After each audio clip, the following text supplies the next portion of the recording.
and just raise your hand if it applies to you. Who wants to work for Twitter? No one? Why? Why don't you want to work for Twitter? Because I have a great job already. Yeah. Okay. Why else after this past week do you not want to work for Twitter? Because nobody wants to work for a toxic boss. No one wants to work for a toxic boss. I think the PC answer is we have a fundamental difference in values. The PC answer being we have a fundamental difference in values, and that really encapsulates it well. Thank you very much. The modern workplace provides the opportunity for people to lead from a place of selfishness and power and fear. And that is what we saw this past week, all of those at play at Twitter. But what we seek is integrated happiness, right? In work and in life, and that starts with trust and respect and courtesy. And that is not what we saw this week. So does anyone know to whom we attribute the concept of the end justifies the means? I would guess Machiavelli. Oh, Machiavelli. So this book was written in the 1500s. This particular copy is actually 70 years old. Wow. Yeah, I know, I found an antique. I found it on my bookshelf. I had to read it in college. It is highlighted, yes. We did read real books in my day. And it was 95 cents, but I bought it used at the bookstore, so I probably paid $0.25 for this. And notice that I never gave it up. I still have it. Machiavelli was a philosopher and a politician. And when the Medicis came back into Florence, they exiled him. So he felt that he should write this book called The Prince. It's a handbook on power, a handbook on how to rule, how to be a leader. And so we call him the father of modern day materialism, because he inspires people to do and to achieve anything for personal gain, right? So it's all about him. It's all about the leader and not about the people who are being led. But the leaders that we need for the next generation workplace, which I call the human workplace, we need to channel people to a common goal. Okay?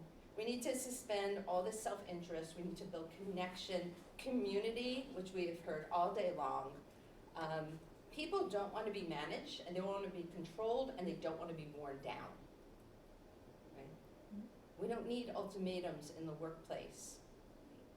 So we want fulfillment and opportunity, and those are the elements of happiness. Okay? So my name is Dori Kelner, and I was, if you haven't guessed already, a political philosophy major in my day.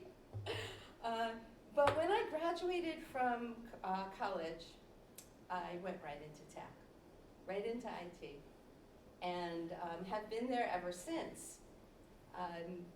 I found myself in a lot of workplaces that did not bring me fulfillment, and I think that's an understatement. They were toxic for many, many different reasons. I had to tell teams that they had to work overtime way too often for people who were not supposed to be salaried employees. I had bosses promise that they would back me up in meetings, who then turned their back on me in meetings right in front of me.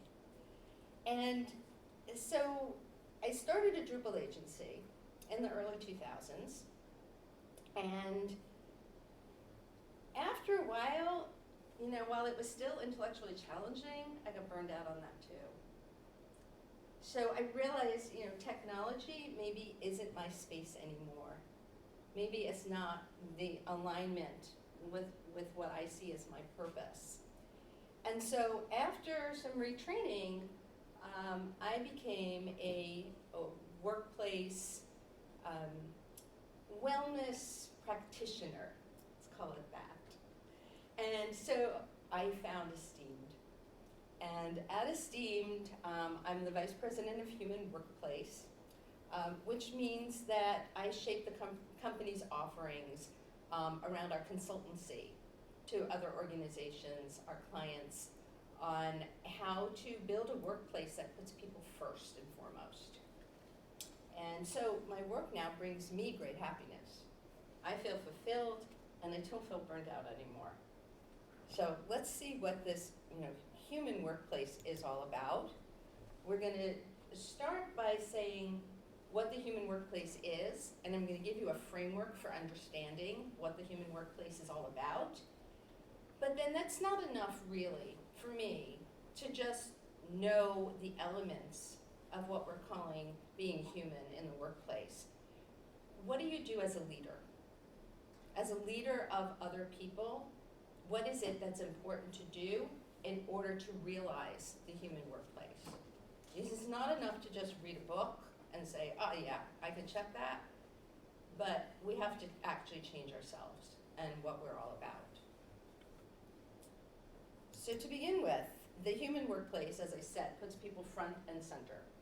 And it's about creating the happiness that they want. Happiness brings enjoyment, it brings satisfaction, it brings meaning and purpose into our lives. And so that is ultimately the goal. Now, a recent white paper on becoming a human-centric employer was really interesting to me. They cited 1,000 senior executives, and this was here in North America.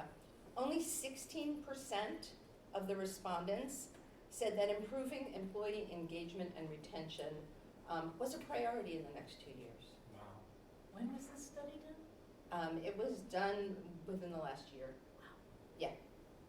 Yeah. 16%.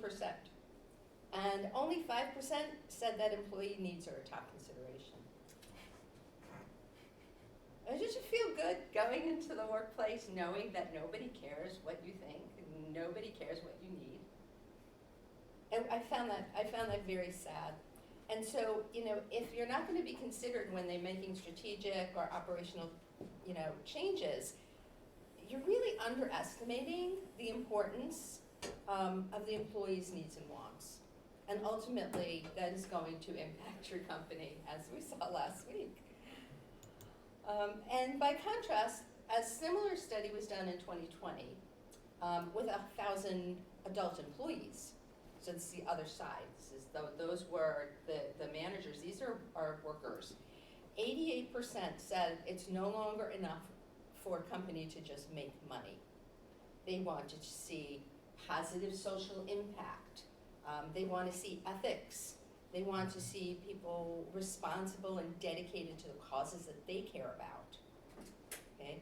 And causes, this kind of ran the gamut: diversity, inclusion, economic equality, environmental protection, flexible work time, hybrid workspace, and barely 1 out of 5 respondents on the other survey, on the survey from management, thought that providing flexible work options was of any importance at all.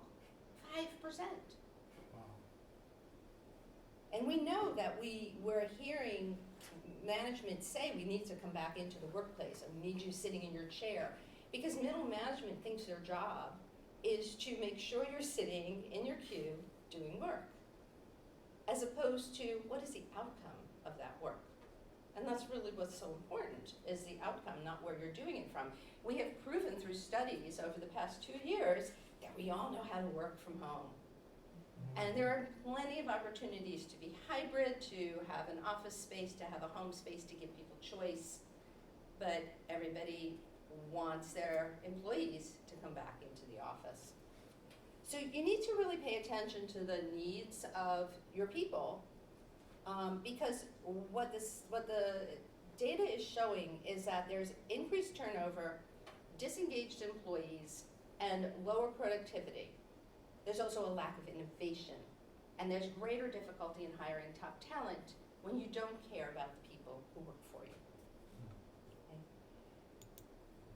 And the other impact of the command and control workplace is the impact it has on employee mental health.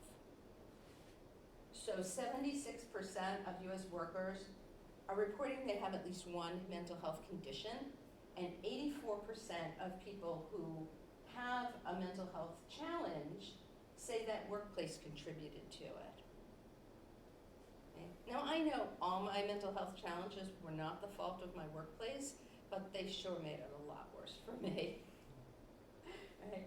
And workers are looking for workplaces that support mental health. 81% of workers say that that's important to them. So that brings us to the human workplace, where people can have a positive employee experience and employers can attract employees that will be proud of the work that they do. So employees want to be on a journey that lets them feel connected to their work. And leaders need to ask how the company can help them to achieve their personal and professional goals. So this means meeting employee needs for financial, physical, mental, and social health. So recently the Surgeon General came up with this framework for mental health and well-being in the workplace. And if you haven't read this, if you just Google that terminology, it will come up. There's a wonderful website with all this information on it. There's also a PDF download that is well worth reading. And it laid out this framework that we're going to go through today so that we really can understand how our workplace culture starts to impact people and their job satisfaction. And essentially, ultimately, as I've been saying, their happiness. Because that's really what's required for designing a human workplace, is for people to have the experiences that bring happiness into their lives. So we're going to go through these elements of the human workplace, and then we're going to talk about leadership and how leadership can bring each of these elements to fruition. So the first one is protection from harm, creating physical and psychological safety in the workplace, creating it without retribution. If you tell people that it's okay to be vulnerable and to speak their mind, and then you punish them for it, you're not following the values that you're setting forth in the workplace. Okay? So without retribution. It also means creating reasonable workloads for people. We know that shift work, night work, long hours, we're seeing the residents of hospitals now walking out saying, yeah, you might have done this when you were our age, but we're not going to put up with it. Good for them. Good for them. So to be aware of what's going on with the level of your workload, to normalize mental health, that it is okay to talk about mental health, it is okay to take mental health days. If you're given PTO, it's there for you to use. If you're punished for it, if you're not promoted for it, if your employer complains that you're using it too often, they're not creating this human workplace. It's just words only. And of course, DEIA fits into this category as well. So the importance of creating norms and following through and valuing the diverse perspectives of everyone in the workplace. And it's creating this welcoming, inclusive culture where everyone can thrive. So the goal is not to set out rules, it's to create conditions in which people can live and thrive and feel safe. So that's the first element, protection from harm. The second one is connection and community. I always say building a welcoming workplace as opposed to fitting in or belonging, because if everyone around you doesn't look or sound or act like you may not feel like you belong. But if everyone welcomes you in and welcomes your voice, to me that resonates a whole lot better. And so we're trying to develop workplaces that are collaborative, that encourage teamwork, that also provide the tools for that. So to be able to work together, even if we're back in the physical workspace, it wasn't designed for collaborative work. All the little cubicles, and then it's like, oh, you have to reserve that conference room 2 weeks in advance. I remember when I worked at AOL, it was like, no, you can't have a conference room. They're booked out for the rest of the month. It's like, that's insane, right? So you have to really give people the tools and the space to collaborate. I think online we've done a really good job of that. But as we're returning to work, whether we're doing a shared space or we maintain our own spaces still, and We need to look at the architecture of those spaces to make sure that people can collaborate in those spaces and not bother other people. So we don't want people collaborating out in the middle of a room when other people are trying to do deep work, deep thinking work. So to give people the space to do both.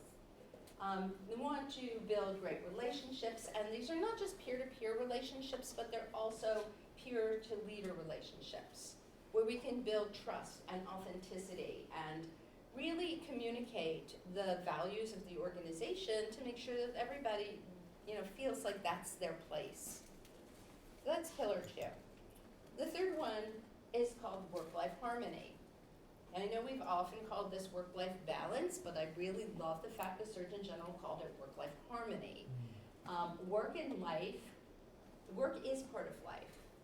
Life consists of so many different elements. You've got your family and your friends, you're in a home, and maybe, if you practice a religion, or maybe the guys at the gym, or maybe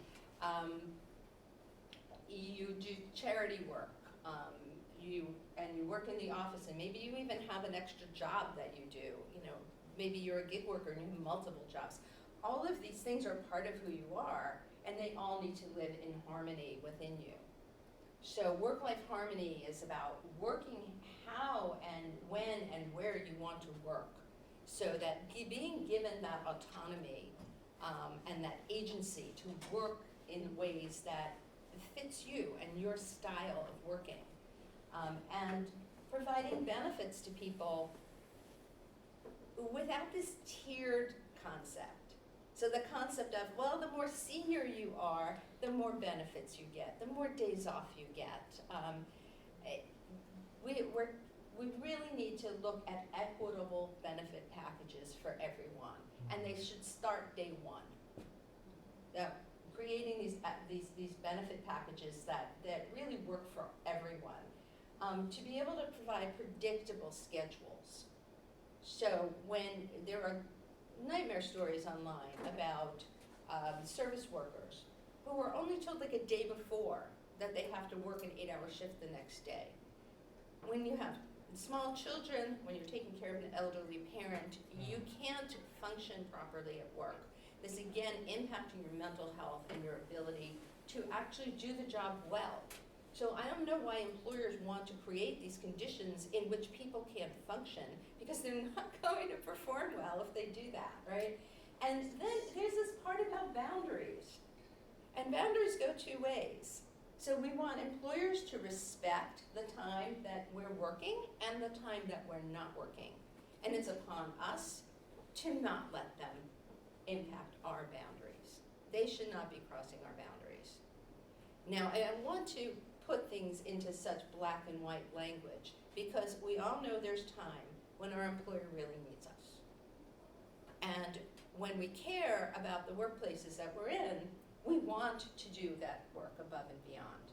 We want to be able to say, yeah, if we only had like 4 more hours, we'd actually make this deadline. Our client would be thrilled. We'd get a bonus at the end of it, and I don't feel burned out. I'm okay.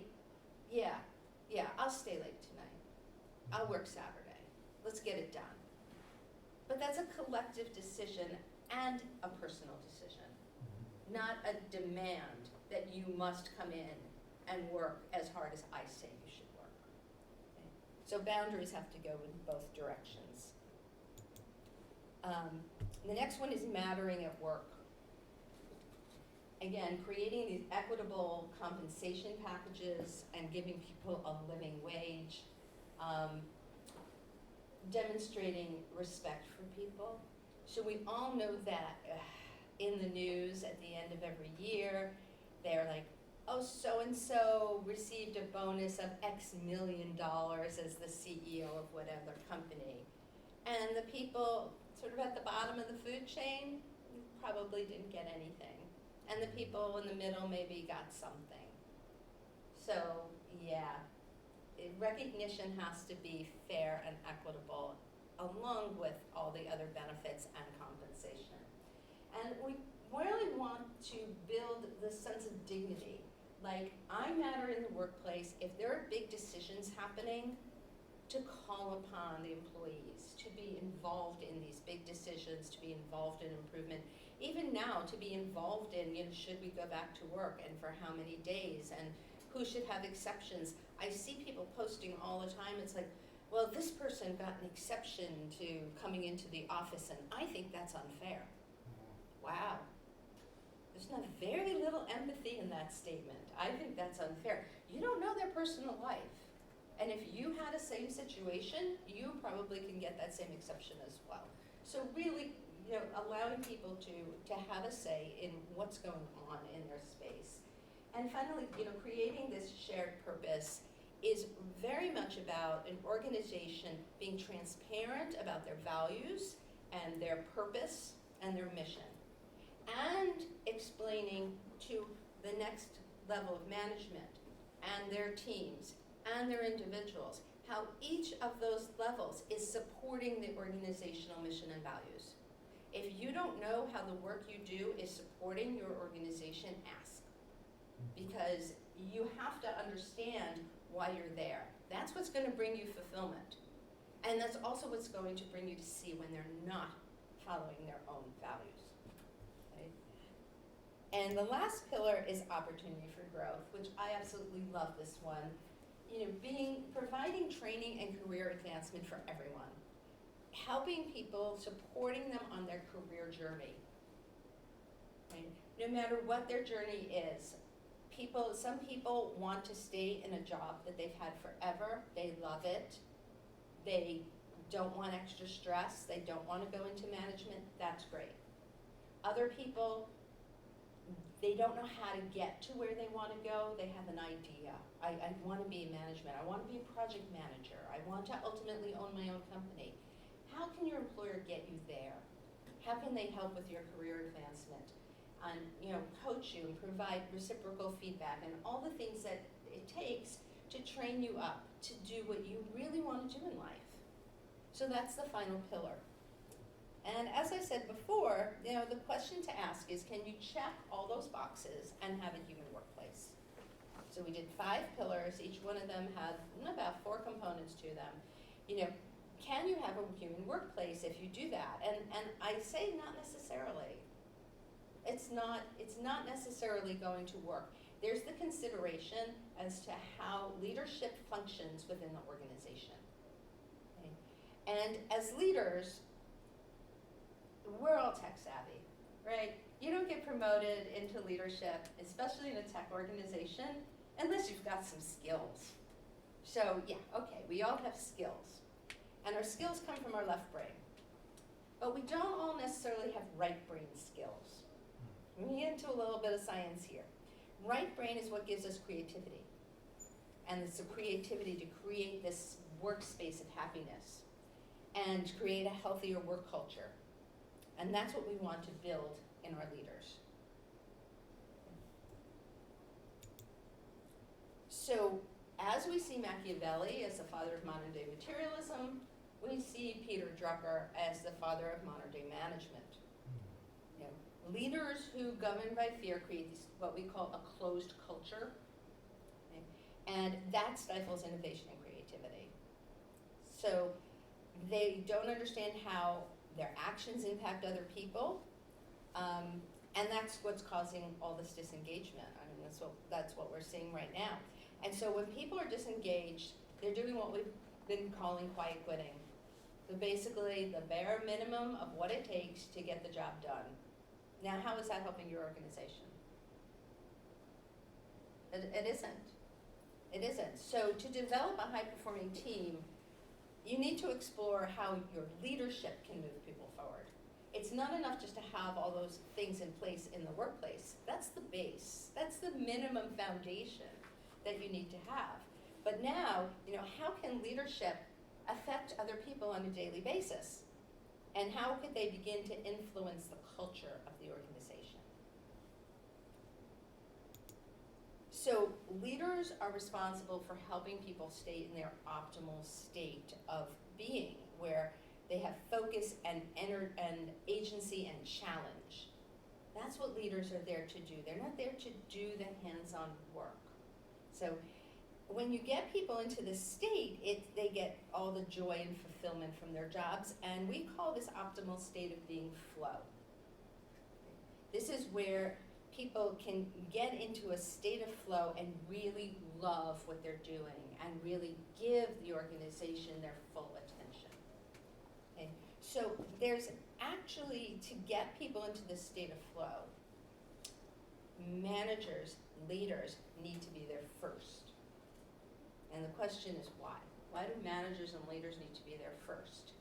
And it is because there is actually a bridge between your brain and the person next to you. This is a scientifically proven study, not one study, but many studies, that have identified circuits in the brain called mirror neurons. And mirror neurons act as radar, and we begin to match the people around us. So, in the pandemic, what did we see?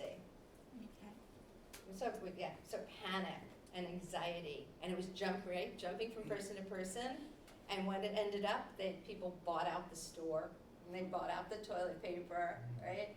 And the panic spread. And that is because the brain attaches on to what it sees around. Okay? So when we see a hot-headed manager in the workplace, what do we see?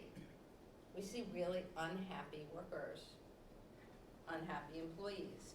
Employees who might start yelling at each other as well, or yelling back at the manager at some point.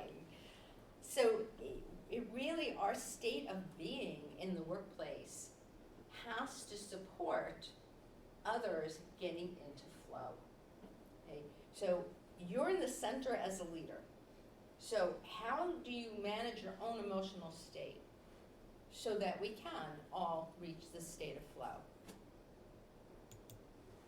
And so we have the concept of emotional intelligence. And this is the key concept, because if you're a professional, like I said, your technical skills are on par with your peers. Okay? You were seen as a good technician. You were promoted up. We all see people who are promoted into management who have no sense of how to manage. Okay? What makes leaders stand out is not their technical proficiency, but their emotional intelligence. Okay?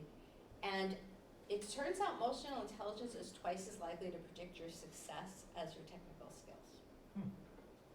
Well, I found that pretty fascinating. How you treat people will impact your success more than whether you were a great coder. Okay?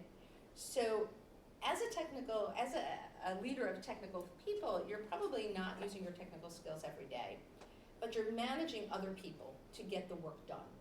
And you need the skills to communicate with people, to persuade people, to inspire people, to motivate people. These are all right brain skills. And you see this all the time, that if you don't know how to regulate yourself, if you don't know how to empathize with the people who are working with and for you, if you don't know how to pivot, if your ideas and your concepts don't pan out, if you're really rigid and go, no, this is my idea and we're doing it my way, that's what we see a lot of in the workplace, and that's why we see a lot of really bad managers. Okay? So the skills of emotional intelligence are learnable, and just because you understand the concept doesn't necessarily mean that you have the tools to become a self-aware person. So these are the 5 elements of emotional intelligence. Dan Goleman popularized this theory back in the mid-1990s. 1995 was his first book. But he said, the book failed. It actually did. And he wrote another book 10 years later that was way more successful. It was kind of part 2, which basically said, we have to practice these things. We have to actually embody them and embrace them. It's not enough to just learn them out of a book. And then he became very useful in the workplace to really understand the power that emotional intelligence has. So there are three intrapersonal skills, which are self-awareness, self-regulation, and motivation. And they give us, when we're aware of our own emotions and understand how to regulate them properly, then we're not going to be that hot-headed boss, right? We're going to be able to take a breath and recognize we need to pivot here. We need to work together to solve a problem here. So it's not about the self anymore, and it's about recognizing when emotions start arising in oneself, how to notice them and how to act on them in a productive way. And then we have these two interpersonal skills, which are empathy and social skills. And for me, these are really where the rubber hits the road. To be able to empathize with the people in your workplace means that you can feel yourself in their shoes. So that's different from sympathy, because sympathy is giving somebody pity or feeling bad for somebody.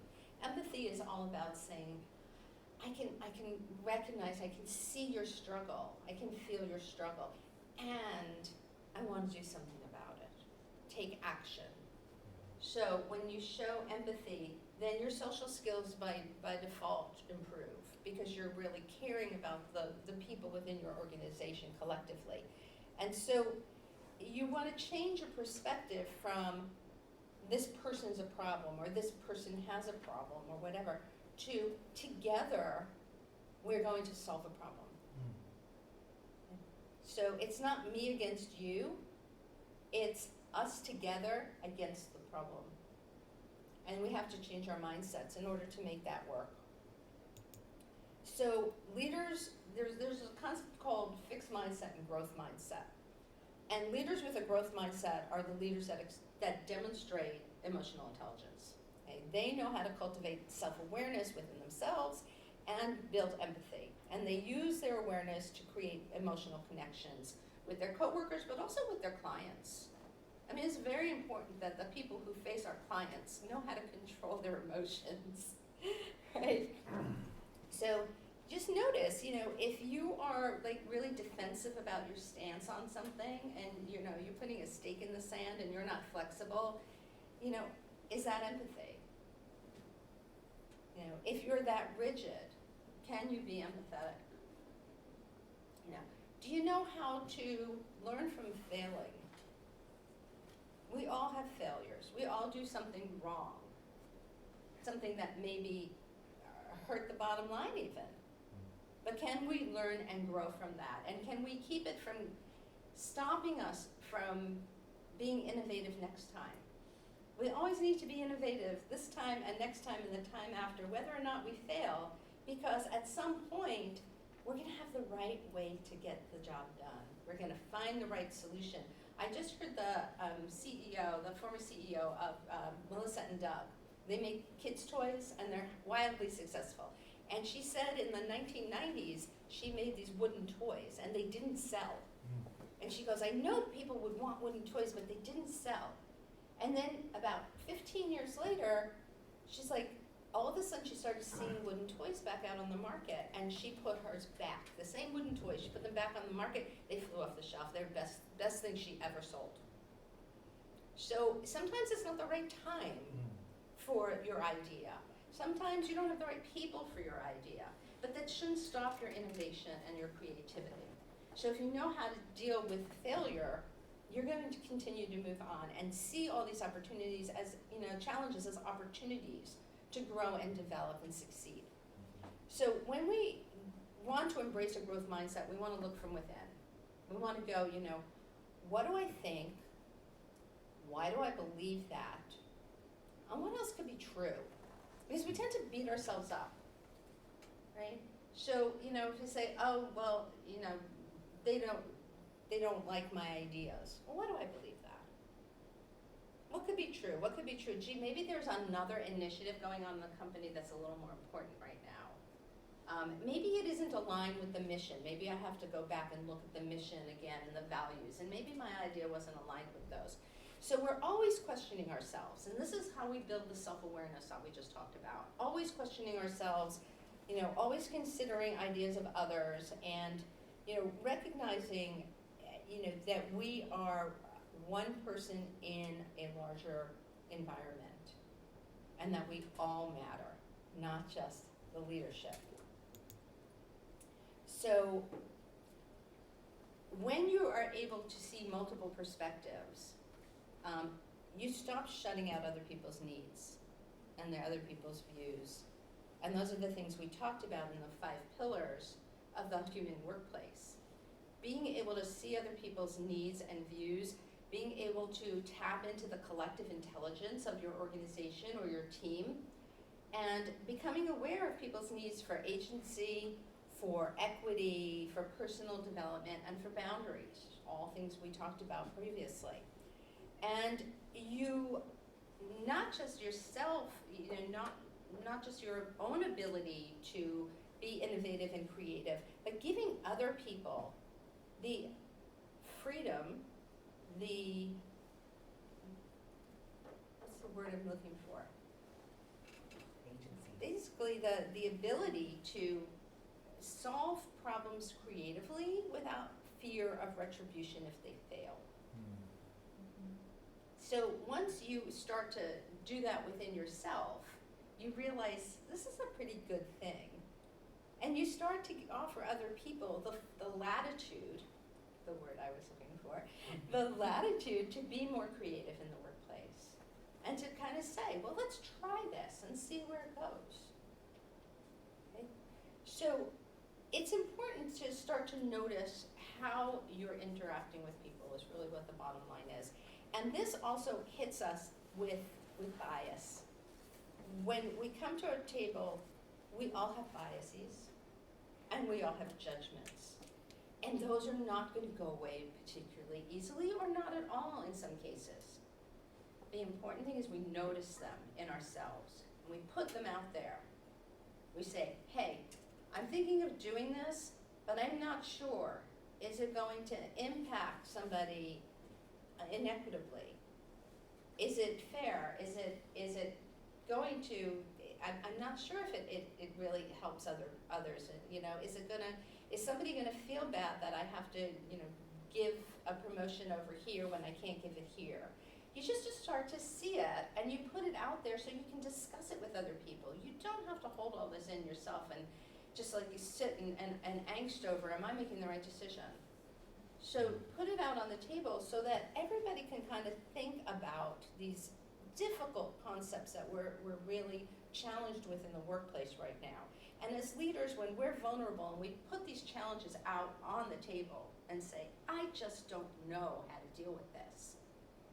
Number one, you're giving other people the ability to do the same.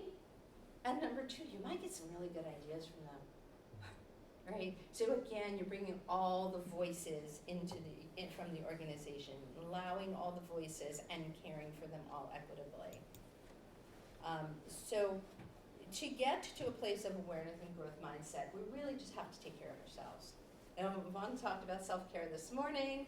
It's a perfect tie-in. We've got to take care of ourselves, okay? If you aren't doing the things on the physical health column, exercise, healthy eating, sleep, if you're not doing those things, ask yourself why.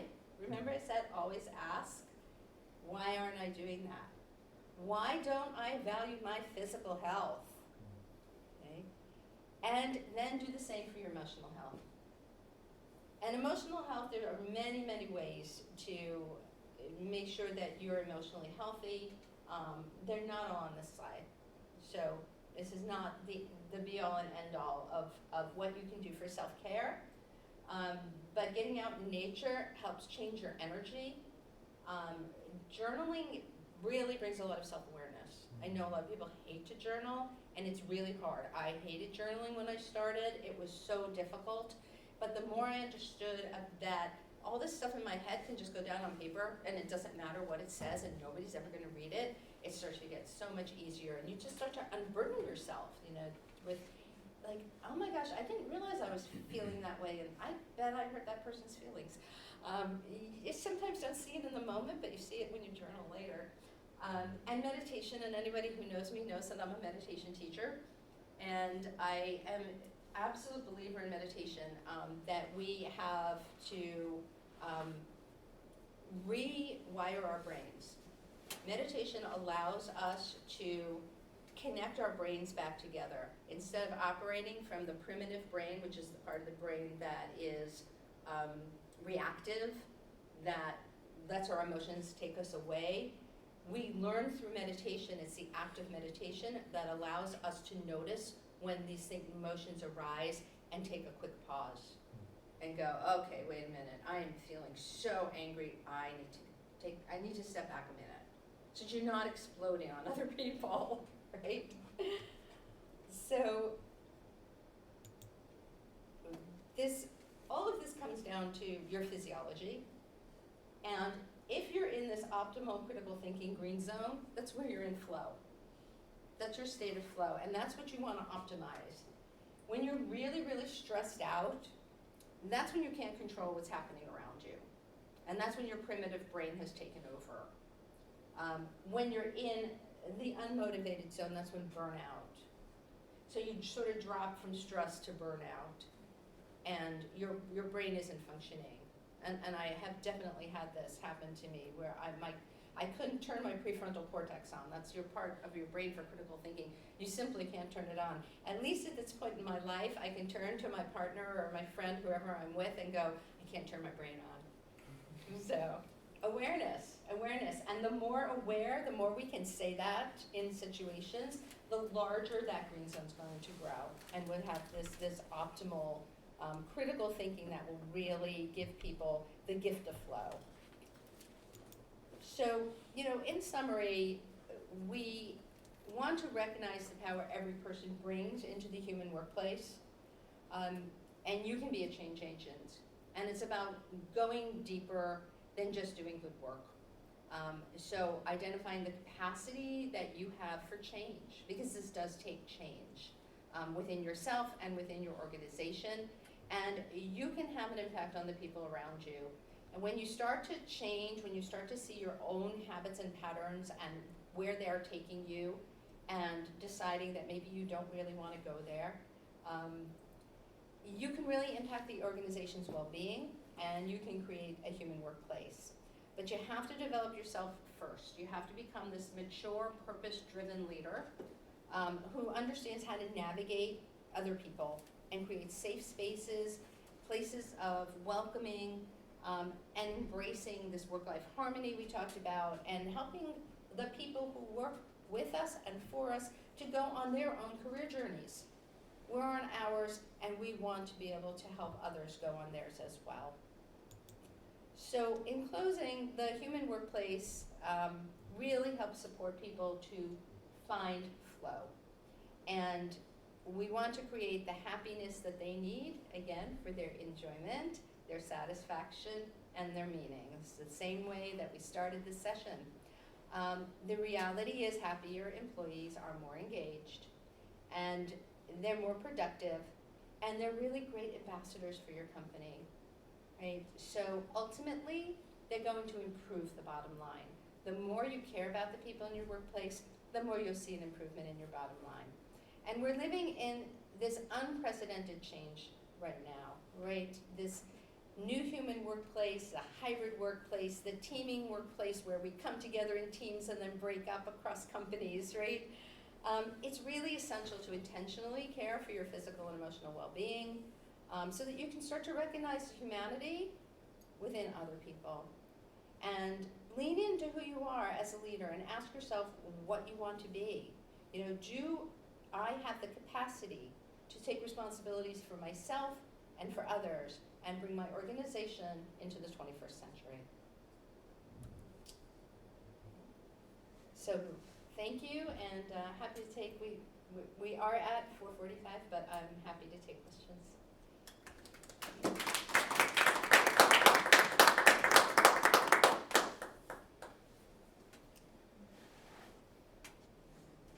I know it was a lot. That was good. Very good. Dori, I have a question. Yes. If I'm looking at it from the mirror image, imagining, for example, I worked at a place like Twitter, any agency can have a crisis or a change in management, or the division I worked for gets sold off or something, where there's no control over what's going on upstairs, and you're sort of like the captain of the ship in a stormy sea. How would you apply that in this concept? How do you apply that because in a way you can try to be the mother hen to shelter everyone from what's going on, but then you would probably not be successful, and you couldn't promise anything because you have no control. So Absolutely. I think a lot of Yeah. people find themselves in that squeeze position. Yeah. So the question is, how do we deal with what we can't control? Yes. Especially when what we can't control might be harming other people in the company. The circumstances might be harming other people in the company. So there is a difference between circumstances and how people treat one another. There are many times that we cannot control our circumstances. I think right here, the product of my decisions, I'm proud of my decisions, not my circumstances. So it isn't our job to mother hen our employees or protect them from what's going on around us. It is our job to be very transparent. So rather than trying to protect people, to explain, to give as much information as possible, to show as much empathy as possible in circumstances like that. To not make ultimatums to people for, based on the circumstance that happened. Every organization goes through crises. And the more time you have spent building up trust and transparency in the organization, the more you have given people agency to work the way they want to work, the more that you have shared with them decision-making and understanding. When you hit a crisis, everybody's empathy can rise. We're in this together. So when I said before, it's not person against person, it's all of us against the circumstance, the situation. So I think you have to see it in that perspective, that circumstances will always arise, and this is just for your personal life as well. I mean, we all have bad circumstances arise in our personal life. I've had my share, I'm sure other people, and I've had a good life, and I've had my share. So I'm sure, people have circumstances that are less than ideal that arise. And the question is, what do you do about it? And you can't always take action. That's not always available to you. So it's about the way that you emotionally arrive in the situation, and be able to manage your emotions and to try to make sure that if you manage your emotions, you'll start to see things more clearly. And you might understand, well, that was out of our control, or I wouldn't have done it that way. Somebody made a huge error, and have empathy for them because they tried, but it messed up other people's lives, but it happens. That's not to say that if you're really in chaos and you're awful to people, that it's okay. So it's really more about how you respond personally and emotionally to the situation, and how you help others to respond emotionally to the situation. I was just thinking that my brain doesn't work right now. There are some workplaces where it's not okay to say that. And Yeah. that's almost Oh, a yeah. good litmus test. Is this a safe place for me to say, it's too crazy, I cannot think, don't ask me to make a decision because it won't be a good one. And that's hard because there's not a lot of workplaces that will do that. Yeah. I do that with my partner. So at least start there with a friend or Yeah. somebody personal to you. Yes. Do you have any good resources for developing your emotional intelligence, even kind of thinking in perspective of like someone who wants to enter tech, and like how they can make themselves more valuable and make sure that they're going to be able to perform in a tech workspace? Yeah, and every tech workspace is really different too. I've been in some really toxic ones. Like I said, one of the best things is to develop a meditation practice. That is ideal for learning how to manage your emotional state. I think anyone looking for a job should ask what the company values are, and ask for examples of how those values played out in the organization. I think that's really important. And then to ask as well, if these are your goals and your mission of the organization, where do I fit into that? where's my role going to fit in? And, you know, is there gonna be opportunity for me to align with those values, and also opportunity for me to grow? So a lot of the things that we saw in the Surgeon General's report on how people should set up a human workplace, it's not just for leaders to know that, it's for all of us to know that. So resources, I mean, that one I think is a really valuable one, because it gives you those 5 pillars give you a lot of questions right there that you can ask of your workplace, or if you're already in a workplace, that you can personally reflect on and say, is my workplace doing these things, and why or why not? Yeah, one. I just have 2, like, if you're looking for like an e-learning resource, Great. I just wanted to offer Power to Fly is great. They do like webinars on all this kinds of stuff, and like they'll give you like mini exercises to like build your emotional intelligence. And the other one is Life Labs Learning.